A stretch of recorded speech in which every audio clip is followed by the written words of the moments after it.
Artinya, ini merupakan isyarat dari kemunculan pasukan pembawa panji hitam, pasukan kedua dari 3 pasukan Imam Mahdi. Ya. Dan mereka inilah yang akan menjadi pengawal pertama Imam Mahdi ketika pembaiatannya pertama. Nah, nanti kalau ada umroh, Bapak Ibu sekalian, melihat ada banyak orang Taliban umroh, hati-hati, jangan-jangan Imam Mahdi sudah ada.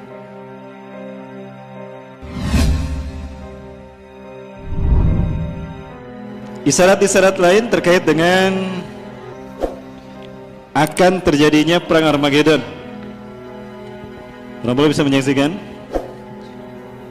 Sekjen PBB, ya, Antonio Guterres itu pernah menegaskan solusi 2 negara satu-satunya cara untuk perdamaian di Palestina Israel. Ya, di Yerusalem tanda petik. Bapak Ibu rahmati Allah, kalau ini terjadi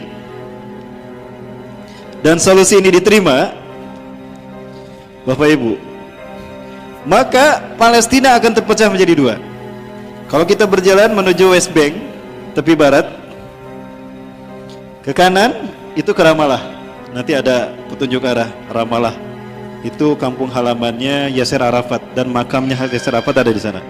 Nah, itu akan menjadi wilayah Palestina, ibu kotanya Ramallah. Ini tawaran dari Antonio Guterres, Sekjen PBB. Cuma ini solusi untuk menyelesaikan konflik Palestina Israel. Adapun jika kita ke kanan, itu kita ke Al-Quds atau ke Yerusalem. Versi kita Al-Quds, versi orang Israel Yerusalem. Artinya jika itu nanti dibagi 2, ini diterima, maka Al-Quds akan jatuh ke tangan Israel. Yerusalem akan menjadi ibu kota Israel. Dan jika itu terjadi, maka Israel akan leluasa menghancurkan kiblat kita yang pertama, Masjidil Aqsa. Ini akan memicu marahnya umat Islam. Di saat itulah Allah akan memberikan hukuman kepada Israel. Ya, ketika perang melawan Persia, Iran, ini berarti kita perang melawan Rusia, karena Rusia dia membantu Persia, Iran, dan juga perang melawan Israel. Dan Dr. Bassam Nahjar menyebutkan Israel akan hancur 2022 berdasarkan beberapa asumsi. Ya, jika Israel hancur berarti Persia dan Rusia pun kemungkinan besar hancur. Nah, ini perang Armageddon. Tidak terbayang bagaimana nuklir berseliweran. Nah, tapi ini baru pertama. Kenapa? Karena setelah itu akan perang lagi. Nah, ketika perang melawan ini, Amerika punya dendam kesumat pada Rusia, kan? Dan Amerika pun sebetulnya sudah capek menjadi budaknya Israel. Maka Amerika bersekutu dengan umat Islam Arab, ya Bapak Ibu, dengan umat Islam Arab.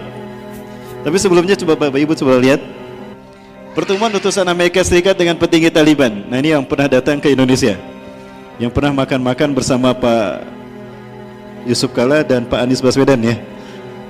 Nah, ini menyerahkan, Amerika secara resmi menyerahkan Afghanistan pada Taliban dan menyatakan akan menarik mundur semua pasukan Amerika. Artinya, ini merupakan isyarat dari kemunculan pasukan pembawa panji hitam, pasukan kedua dari 3 pasukan Imam Mahdi. Ya.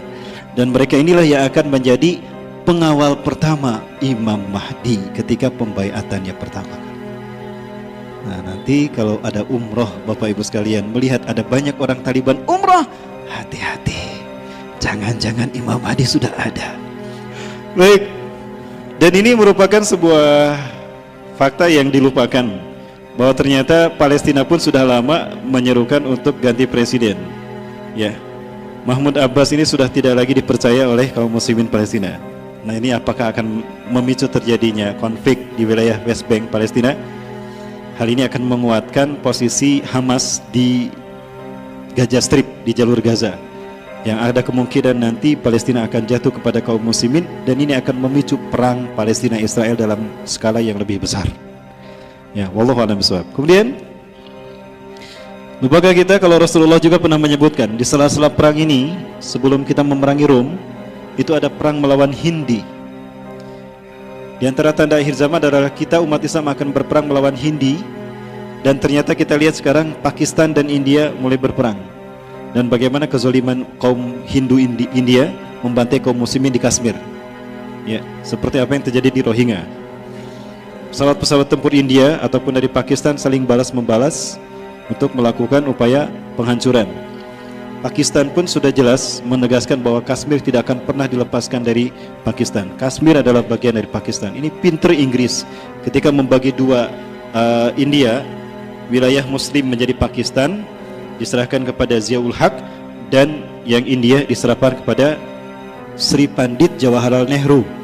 Itu Inggris yang menengahinya. Ya, tapi Kashmir dijadikan buffer. Ke India tidak dimasukkan, ke Pakistan tidak dimasukkan. Jadi dibikin sebagai buffer nanti agar menjadi alat untuk mengadu domba keduanya, dan ini berhasil. Seperti antara Iran dengan Irak, ada satu wilayah yang kemudian dijadikan buffer. Apa itu? Ajwaf.